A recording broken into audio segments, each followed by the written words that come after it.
Assalamualaikum warahmatullahi wabarakatuh. Kami daripada Kumpulan 10 akan membentangkan tentang tajuk dekolonisasi part 2.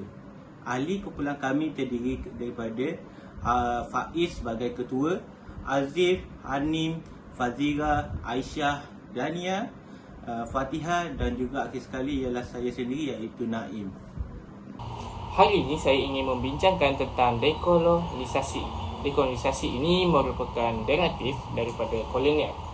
Dari sudut bahasa, istilah dekolonisasi amat berkait rapat dengan istilah koloni dan juga kolonisasi. Koloni bererti tanah jajahan, manakala kolonisasi bermaksud proses menjadikan sesuatu wilayah sebagai koloni, iaitu penjajahan. Dekolonisasi ini pula bererti proses membebaskan sesuatu wilayah daripada kuasa penjajah, iaitu penjajahan. Seterusnya ialah suatu epistemologi, Descartes. Melalui dikotomi, aku berfikir maka aku ada. Descartes menganggap bahawa pengetahuan adalah karya akal saja pemikiran dengan medium alam objek yang dimasukkan. Walau bagaimanapun, beliau berpendapat bahawa tubuh dan jiwa terpisah dengan alam serta idea semua jadi. Descartes membagikan realiti kepada dua, iaitu descontingent, iaitu pemikiran atau idea, dan res tensa, pengembangan atau ciri. Bagi Descartes, minda adalah kesedaran, res contingent, dan ia mengambil ruang di angkasa. Tidak mengambil ruang di angkasa, salah. Ia tidak dapat lagi dibagi kepada unit-unit yang lebih kecil. Menurut Descartes, perkara tersebut, iaitu kesedaran, merupakan elemen lanjutan daripada res extensa, dan ia berlaku di angkasa. Kenyataan bahawa kedua-dua realiti berasal daripada Tuhan. Ini kerana hanya Tuhan sahaja yang tidak bergantung kepada apa-apa. Cartesian dualism menganggap bahawa kehidupan ini terbagi kepada dua, iaitu berfikir merupakan sifat mutlak bagi manusia, dan alam sekitar pula ialah makhluk yang tidak mempunyai nilai dan makna. Gagasannya, ilmu pengetahuan dan disiplin sains tabi'i serta sosial moden adalah paksi utamanya.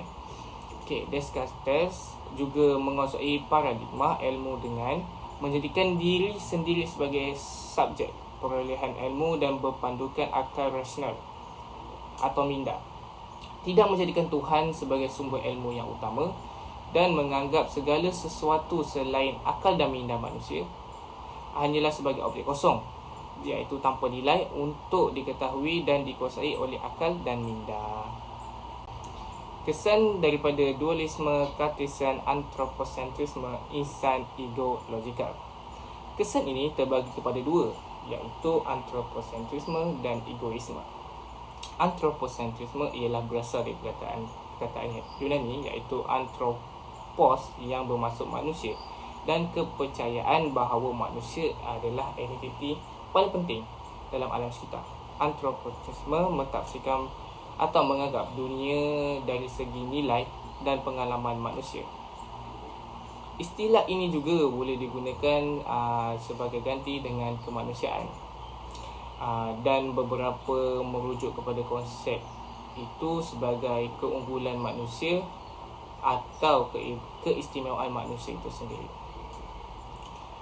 Anthropocentrisme dianggap sangat tertanam dalam banyak budaya manusia moden dan tindakan sedar. Seterusnya adalah egoisme. Istilah egoisme berasal daripada bahasa Latin, iaitu ego yang bermaksud aku.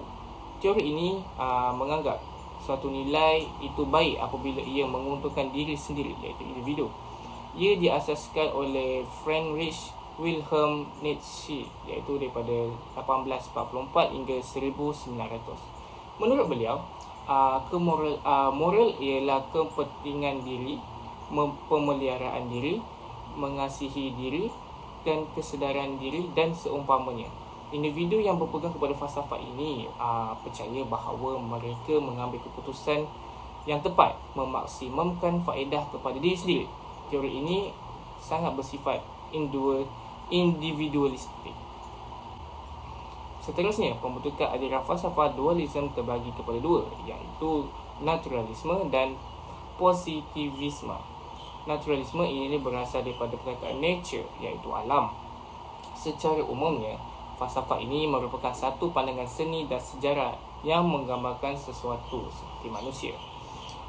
Falsafah ini menunjukkan keseluruhan realiti di dalam dunia ini. Ia menggambarkan sesuatu manusia, objek alam dalam sifat yang sebenar. Pembentukan aliran naturalisme ini berdasarkan seperti berikut, iaitu pertama adalah alam boleh dikenali melalui panca indera, menerima kaedah saintifik dan terima segala yang berpunca daripada alam. Manusia tidak seharusnya menjauhkan diri daripada alam. Dan selain itu, falsafah yang terdapat di dalam dualisme ini adalah positivisme. Ia merupakan satu falsafah berdasarkan fakta yang nyata dan hukum sains. Ia menganggap bahawa ilmu alam ini merupakan satu sumber pengetahuan, sebagai contoh ilmu matematik, geografi dan sebagainya. Falsafah ini menegaskan bahawa pengetahuan otentik adalah pengetahuan yang didasarkan pada akal, pengalaman dan juga verifikasi positif. Akhir sekali, ilmu pengetahuan tidak sama lagi dengan ilmu pandangan umum, iaitu logikal.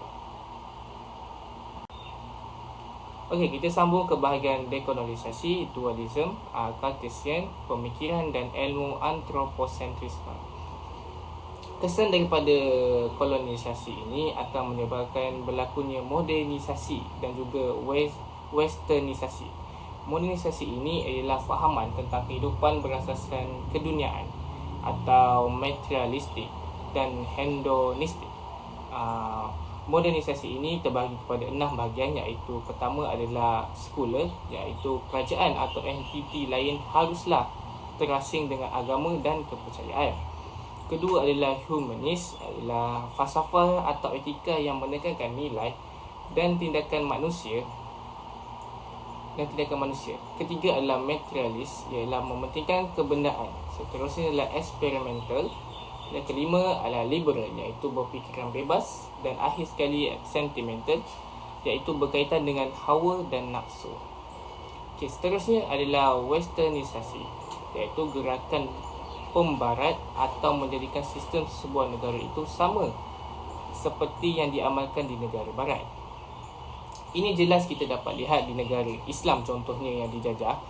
Mereka telah membuat gerakan membaratkan negara Islam bertujuan untuk mengurangkan nilai-nilai Islam dan memutuskan hubungan antara orang-orang Islam. Mereka juga ingin memadamkan zaman lampau Islam yang gilang gemilang pada suatu ketika dahulu. Oleh itu, terdapat kesan yang amat buruk. Kesannya adalah umat Islam tidak dapat lagi memahami agama dengan tepat dan telah memecah belahkan masyarakat di negara itu. Masyarakat Islam itulah, iaitu terbahagi kepada 2 golongan, iaitu golongan agama dan golongan sekular. Kolonisasi berpaksikan Eurocentrisme. Pertama ialah penjajahan ilmu. Penjajahan ilmu ini amat penting dalam proses menjadikan pendidikan itu dikuasai oleh mereka, iaitu pemikir barat sendiri. Penjajahan ilmu ini berlaku secara berperingkat sehingga suatu masa akan menjadi secara terang-terangan. Kita dapat melihat pembelajaran mereka, iaitu barat, memisahkan di antara agama dan juga keduniaan. Mereka sangat mementingkan penjajahan ilmu ini kerana dapat melahirkan anak bangsa pribumi yang dijajah yang berfikiran barat. Kedua adalah penjajahan manusia. Penjajahan manusia ini atau imperialisme menggunakan alasan kemunduran dan budaya yang rendah berbanding Eropah untuk menjajah negara tersebut. Proses kolonisasi ini bukan sahaja untuk menakluk, tetapi untuk mencetuskan kemajuan, modernisasi atau peneropahan pada negara tersebut. Dan yang ketiga adalah penjajahan wilayah. Penjajahan wilayah ini dilakukan untuk memenuhi inspirasi konsep kolonialisme, iaitu 3G, Gold, Glory dan God. Wilayah atau kawasan yang dijajah mestilah mempunyai lokasi yang strategik, iaitu laluan perdagangan, mempunyai bahan mentah yang banyak. Hal ini kerana bersangkut paut dengan revolusi industri di mana mereka memerlukan bahan mentah untuk dibawa ke negara asal dan juga mereka mencari pasaran baru kerana ingin menjual barangan buatan mereka. Ini disebabkan wilayah mereka mempunyai saingan sengit di antara mereka di Eropah. Mereka menjadikan wilayah jajahan mereka untuk menjual barangan mereka. Okey, selanjutnya adalah implikasi kolonisasi melalui gagasan Eurocentrisme. Ini ialah ketamakan kapitalis, iaitu terwujudnya kapitalis global yang memaksimalkan keuntungan tanpa berfikir tentang eksploitasi ketidakadilan kepada negara yang dijajah. Seterusnya adalah melebarkan jurang politik, ekonomi dan sosial. Kesannya ini menjadikan jurang pemisah di antara negara Eropah dan Amerika serta Asia dan Afrika. Nampak jauh sekali lah perbezaannya. Akhir sekali adalah menyemarakkan proses antropogenik, iaitu ia akan menyebabkan kemusnahan alam serta punca daripada penggunaan sains dan teknologi yang memusnahkan dan mencemarkan alam sekitar kita. Akhirnya adalah antropogenik. Antropogenik ini merupakan kesan yang dihasilkan oleh manusia atas sesuatu yang dilakukan sebab aktiviti manusia itu sendiri. Antara aktiviti manusia yang menyebabkan antropogenik ini ialah pengangkutan, industri dan juga pembuangan sampah yang tidak terkawal. Kesan daripada itu adalah kemusnahan alam. Kemusnahan alam ini terjadinya akan hasilnya pencemaran udara, bunyi dan juga air. Kedua adalah ekosistem akan terganggu. Ekosistem ini terganggu disebabkan pembalakan yang tidak terkawal dan juga boleh menyebabkan tanah runtuh dan juga tanah terkikis. Akhir sekali adalah eksploitasi alam. Eksploitasi alam ini menyebabkan kemusnahan hutan, flora dan fauna. Itu sahaja daripada saya berikan kepada penerang yang lain. Saya akan menyambungkan perbincangan yang bertajuk pendekatan dekolonisasi di Malaysia. Dekolonisasi di Malaysia mempunyai 5, iaitu Islamisasi, sejahtera, insan ekologikal, watan dan akhir sekali ialah pemikiran kearifan tempatan. Selanjutnya ialah epistemi. Epistemi ini bermaksud apa-apa yang berkaitan tentang ilmu pengetahuan. Epistemi kerendahan hati mempunyai 2, iaitu perasaan rendah diri dan juga nilai murni. Perasaan rendah hati contohnya kita mengakui bahawa kita tidak mengetahui apa-apa ataupun kita masih kekurangan ilmu. Yang kedua ialah nilai murni, bermaksud munculnya periktirafan kepada kerapuhan keyakinan di dalam diri kita sendiri. Selanjutnya ialah karakter utama untuk mencapai epistemi kerendahan hati di Malaysia. Yang pertama ialah semakin berisi semakin menunduk. Yang kedua ialah sintesis ilmu dan am. Dan akhir sekali ialah insan berilmu bersepadu. Seterusnya saya akan menceritakan tentang perubahan daripada epistemi keangkuhan kepada epistemi kerendahan hati. Epistemi keangkuhan ialah kesombongan dan kegemahan intelektual seseorang diri, kepada epistemi kerendahan hati iaitu menukarkan seseorang kepada tawaduk dan juga merendahkan diri. Seterusnya saya akan menyambung tentang subtopik yang baru iaitu menjayakan insan yang bersepadu, sejahtera dan ekologikal. Sejahtera merupakan istilah berkonotasi yang bermaksud aman dan makmur, senang dan sebagainya. Seterusnya ialah konsep ekologi. Konsep ekologi iaitu berpandangan si ekosistem dan kaedah masyarakat manusia berhubungan dengan alam sekitar, contohnya manusia dengan haiwan ataupun manusia dengan tumbuhan. Akhir sekali ialah menjayakan insan yang bersepadu.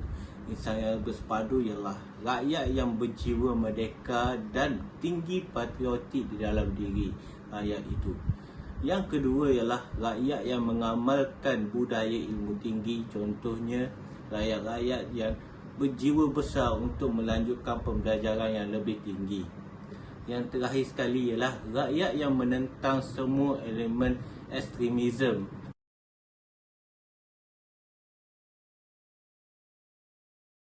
Assalamualaikum, saya Siti Fazira dan saya akan menerangkan tentang pembebasan dari pengaruh kolonial, iaitu pemikiran falsafah acuan sendiri tanpa pengaruh asing.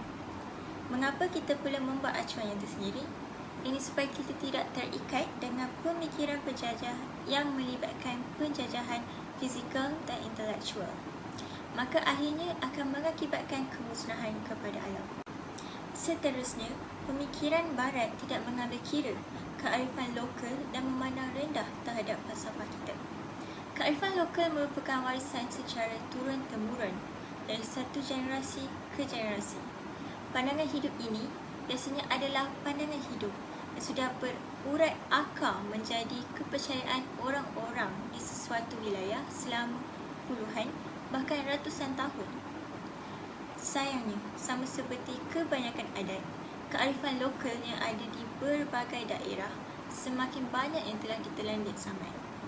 Mereka lebih memilih untuk mengikuti perkembangan zaman dan menggantikannya dengan pandangan-pandangan dari luar yang justru belum tentu ada benarnya. Pandangan barat sering memandang enteng falsafah tempatan kerana mereka merasa falsafah barat yang paling hebat. Jadi merupa tanggungjawab kita sendiri untuk menaikkan martabat falsafah kita. Mengubah konsep pembangunan kepada sustainable development lebih seimbang tidak hanya melihat kepada KDNK tapi melihat kesan kepada alam sekitar. Keluaran dalam negara kasar, KDNK adalah satu cara untuk mengukur ekonomi nasional sesebuah negara. Namun begitu, KDNK bukanlah satu petunjuk yang sempurna bagi mencerminkan keadaan ekonomi untuk sesebuah negara. Contohnya mudah, kesesakan lalu lintas yang mengakibatkan lebih banyak bahan api digunakan adalah baik untuk ekonomi. Hal ini kerana lebih banyak bahan api yang dibeli, lebih tinggilah KDNK untuk sesebuah negara.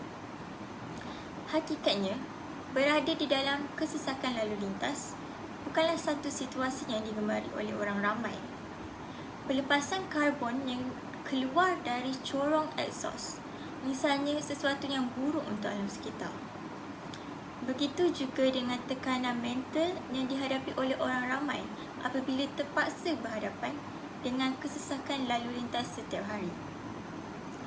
Matlamat pembangunan lestari boleh ialah seruan global untuk bertindak menamatkan kemiskinan, melindungi alam sekitar dan iklim bumi, dan memastikan bahawa orang ramai di mana-mana dapat menikmati keamanan dan kemakmuran. Sampai itu, kita perlulah menggunakan daya intelektual kita sendiri dengan acuan sendiri. Daya intelektual yang tinggi ini tidak hanya dimiliki oleh para ilmuwan barat kerana kecerdasan intelektual dalam Islam sudah pun dibahas berulang kali di dalam Al-Quran dan hadis. Semua Nabi dan Rasul yang diutuskan oleh Allah Subhanahu Wa Taala memiliki 4 sifat wajib. Salah satunya adalah fatonah atau cerdas. Sifat ini jugalah yang dimiliki oleh Nabi Muhammad SAW sebagai Rasul terakhir. Sebagai masyarakat negara Malaysia, kita seharusnya menjadikan Nabi Muhammad sebagai panduan dalam membentuk daya intelektual untuk generasi yang akan datang, dan tidak seharusnya mengikut jejak barat yang bersifat liberal. Hal ini kerana pengaruh tersebut akan terbawa kepada anak-anak bangsa yang akan mencorakkan masa depan negara. Bak kata pepatah, bagaimana acuan begitulah kuihnya.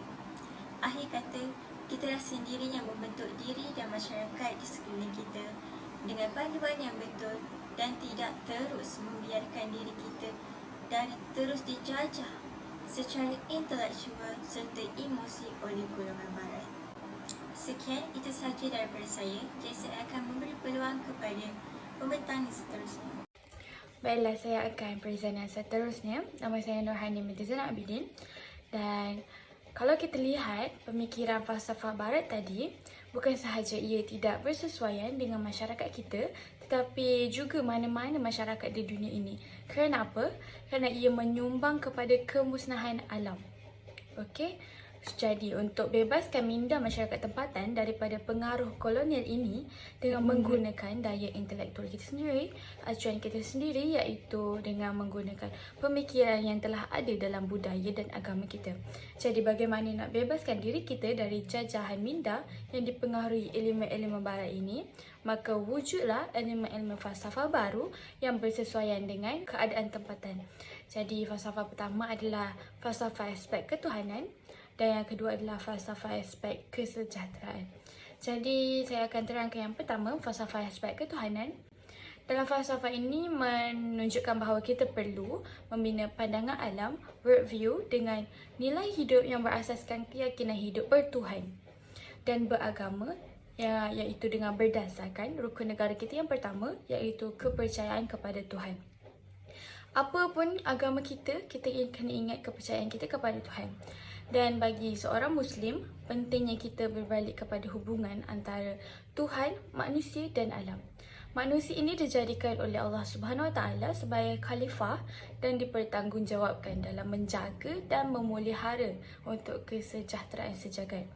Alam sekitar ini merupakan anugerah daripada Tuhan untuk diuruskan oleh penghuninya secara bijak. Kita boleh memakmurkan alam, tetapi janganlah memusnahkannya. Dalam Al-Quran juga banyak menyebutkan bahawa janganlah kamu melampaui batas. Kita juga boleh lihat dalam konsep tazkir. Apa pula konsep tazkir ini? Konsep tazkir adalah memanfaatkan alam untuk manusia tanpa melampaui batas. Misalnya, manusia itu dibenarkan mendapat manfaat daripada alam, misalnya hasil pertanian. Dan juga jika kita dapat lihat daripada surah Al-Hadid yang menyebutkan bahawa Allah membenarkan manusia guna sumber seperti besi dengan sebaiknya dan dengan adanya pertimbangan terhadap keharmonian alam sekitar. Contohnya besi untuk membuat senjata seperti pedang dan baju besi untuk berperang. Jadi ini jelas menunjukkan bahawa Islam tidak menentang akan pembangunan dan penghasilan teknologi.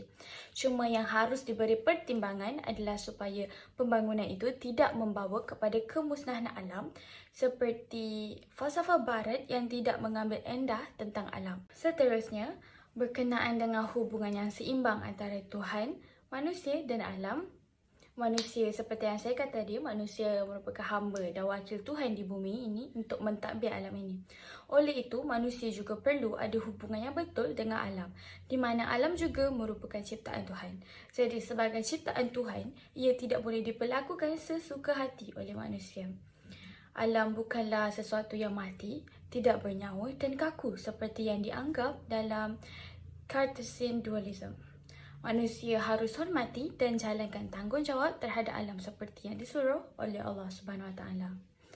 Jadi, jika wujud hubungan yang harmonis antara Tuhan dan manusia, juga alam, jadi sudah tentu kita boleh membangunkan masyarakat di atas prinsip-prinsip etika yang tidak membawa kepada kemusnahan alam. Dan manusia boleh mendapat manfaat daripada alam tanpa memusnahkannya. Itu sahaja daripada saya. Terima kasih.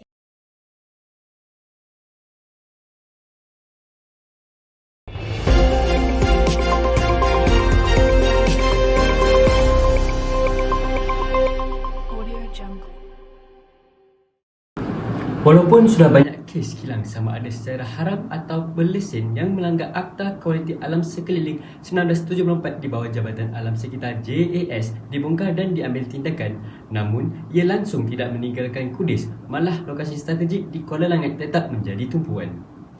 Aktiviti industri dan perkilangan yang semakin drastik di Kuala Langat menjadikannya antara daerah di Selangor yang sering dihimpit dengan isu pencemaran alam sekitar. Pembukaan secara agresif aktiviti perindustrian di daerah Kuala Langat terutama kilang-kilang haram.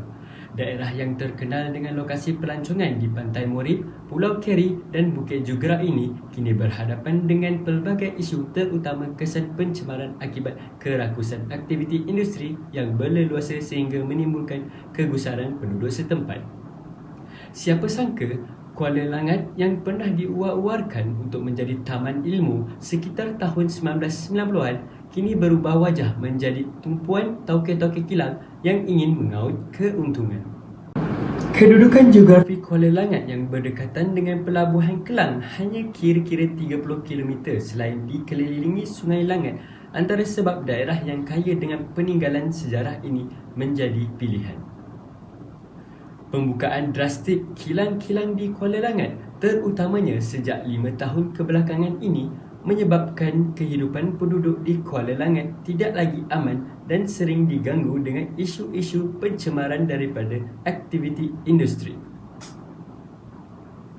Kawasan yang menjadi tumpuan bagi pembukaan industri dan kilang antaranya di Teluk Panglima Garang, Jenjarum, Sungai Manggis, Teluk Mengkuang serta Tanjung 12 di Banting. Tahun lepas sahaja, dilaporkan tidak kurang 30 buah kilang haram di Kuala Langat telah diarahkan tutup dan didenda di mahkamah kerana terlibat dalam aktiviti kitar semula plastik import yang menyebabkan pencemaran kimia di udara serta pembuangan sisa industri ke sungai. Antaranya, sebuah kilang kitar semula bateri di Jenjarum diarahkan tutup serta-merta dan dikenakan kompaun sebanyak RM12,000 pada tahun lepas kerana menyebabkan pencemaran asid dan plumbum kepada penduduk setempat. Pada Oktober tahun lepas juga dikesan aktiviti pembakaran terbuka timbunan sisa buangan dipercayai e-waste di tapak pelepasan haram berhampiran Pasar Raya Jaya di Banting yang menyebabkan pencemaran udara di beberapa kawasan kampung berhampiran. Keadaan ini menimbulkan satu pertanyaan, kenapa begitu mudah untuk melakukan aktiviti menyalahi undang-undang alam sekitar di Kuala Langat? Bersama Dania Batrisha di lokasi kejadian, ada laporannya.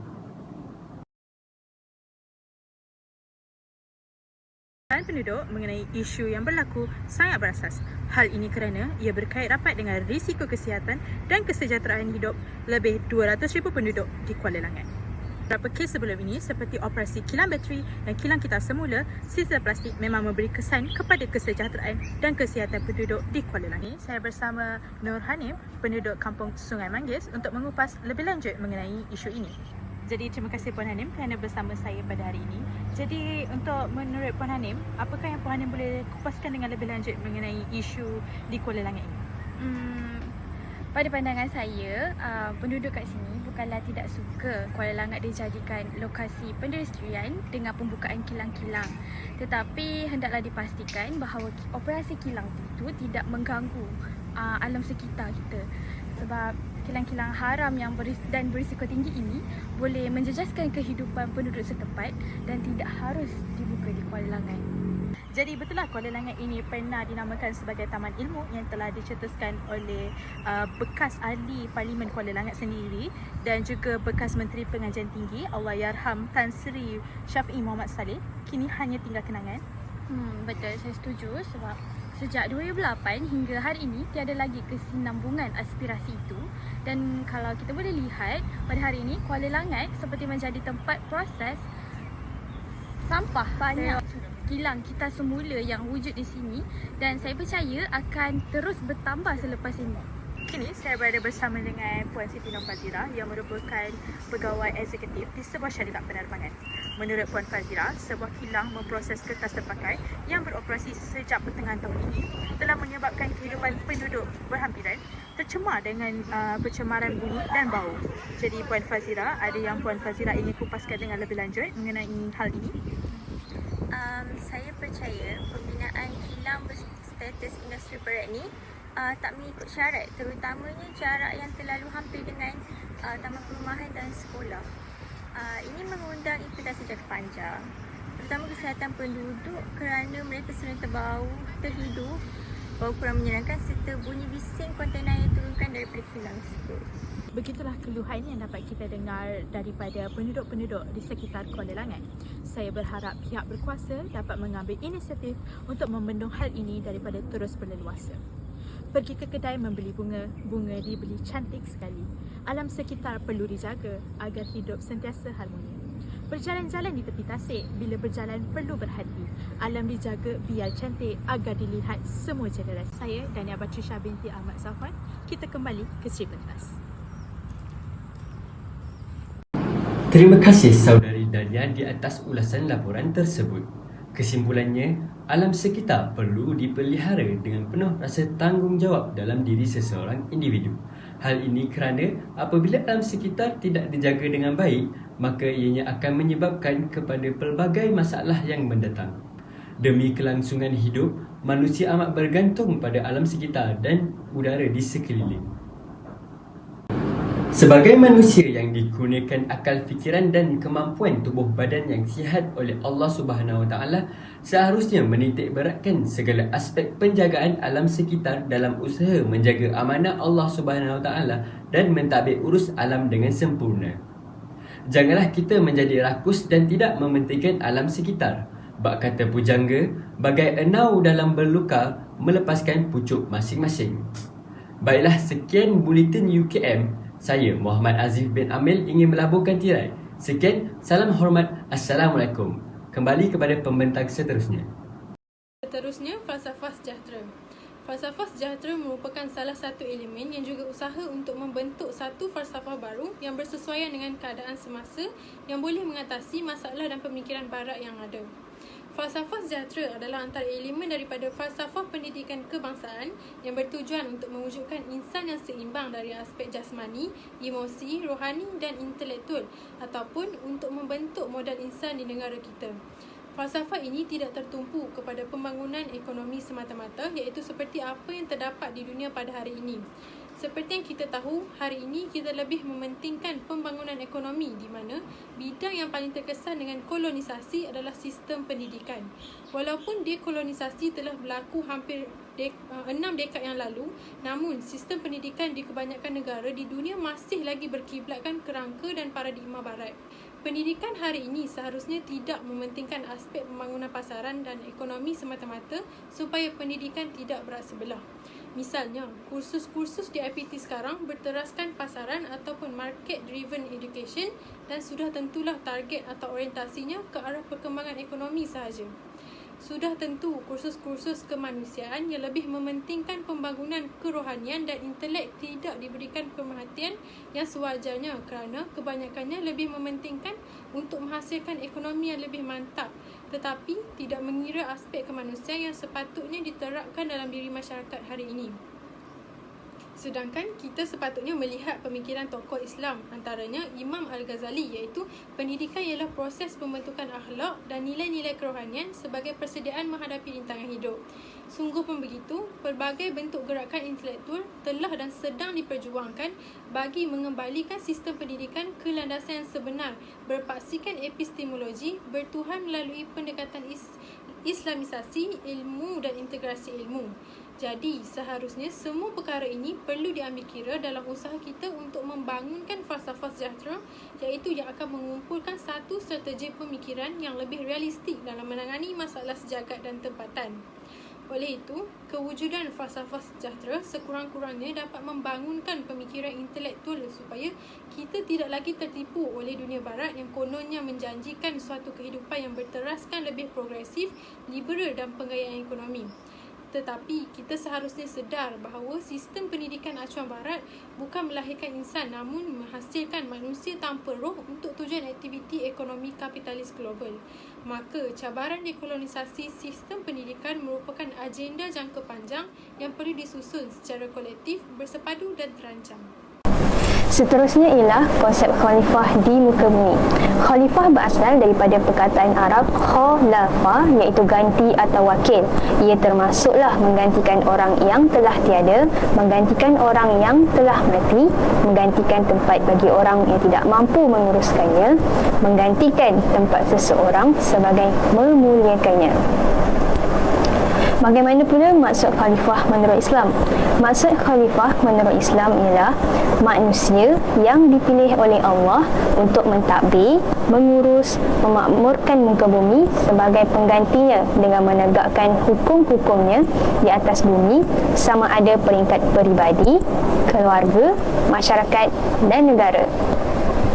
Berdasarkan surah Al-Baqarah ayat 30, terdapat 3 unsur yang dikaitkan dengan pengertian khalifah. Antaranya ialah: pertama, manusia yang dinamai dengan khalifah. Yang kedua, alam yang dirujuk kepada kata al-ard dalam ayat tersebut. Dan yang ketiga ialah hubungan antara manusia dan alam dan isinya, termasuklah hubungan sesama manusia. Mengapa manusia sebagai khalifah sedangkan terdapat ciptaan Allah yang lain? Yang pertama ialah keseimbangan kejadian, iaitu sebaik-baik ciptaan. Manusia ialah sebaik-baik ciptaan berbanding dengan ciptaan Allah yang lain seperti haiwan, jin, syaitan, tumbuhan dan malaikat. Manusia juga dikurniakan anugerah akal fikiran. Bagaimana manusia menggunakan akal untuk membina tamadun dan cara hidup yang lebih selesa. Adanya ilmu pengetahuan, iaitu ilmu yang dituntut diguna pakai oleh manusia, iaitu khalifah di muka bumi yang bertanggungjawab mentadbir dunia yang dicipta oleh Allah. Sebagai contoh, zaman Nabi Muhammad SAW, bagaimana Nabi mendapat wahyu dan mengaplikasikan, seterusnya menyebarkan ilmu kepada umat manusia. Seterusnya ialah konsep taskhir. Konsep taskhir merupakan konsep yang menunjukkan bagaimana manfaat alam itu untuk kegunaan manusia. Baiklah, jika kita lihat konsep taskhir, perkataan taskhir berasal dari kalimah Arab iaitu sakhara yang bermaksud menundukkan. Ia juga digambarkan segala ciptaan Allah di langit dan bumi ditundukkan untuk mengikut sistem sunnatullah, iaitu hukum-hukum Allah dan berkhidmat kepada manusia. Manfaat alam adalah untuk manusia, namun penggunaannya haruslah tidak melampaui batas. Contohnya dalam surah Al-Hadid yang mengatakan manusia dibenarkan menggunakan sumber alam, iaitu besi. Seterusnya, oleh kerana manusia yang bersifat materialistik, nikmat yang diberikan begitu banyak masih tidak cukup sehingga berlaku kerosakan alam. Segala kerosakan alam adalah berpunca daripada tangan manusia sendiri. Hal ini kerana manusia tidak menyedari sempadan ataupun batas yang telah ditetapkan oleh Allah. Seterusnya, bagaimana konsep khalifah boleh dikaitkan dengan falsafah baru? Yang pertama, sebagai manusia, iaitu khalifah, perlulah mempertimbangkan keharmonian alam sekitar kepada kelestarian alam sekitar. Kedua, membanteras segala kegiatan menindas alam bagi memastikan keseimbangan ekosistem. Seterusnya, memanfaatkan sumber alam sebaik mungkin dan memupuk rasa cinta terhadap alam sebagai langkah mencegah kerosakan. Hal ini demikian kerana mereka yang mengakui keagungan penciptanya tidak akan melakukan kerosakan, sebaliknya menghargai segala ciptaannya. Akhir sekali, hakikatnya ialah manusia dan alam adalah saling bergantung.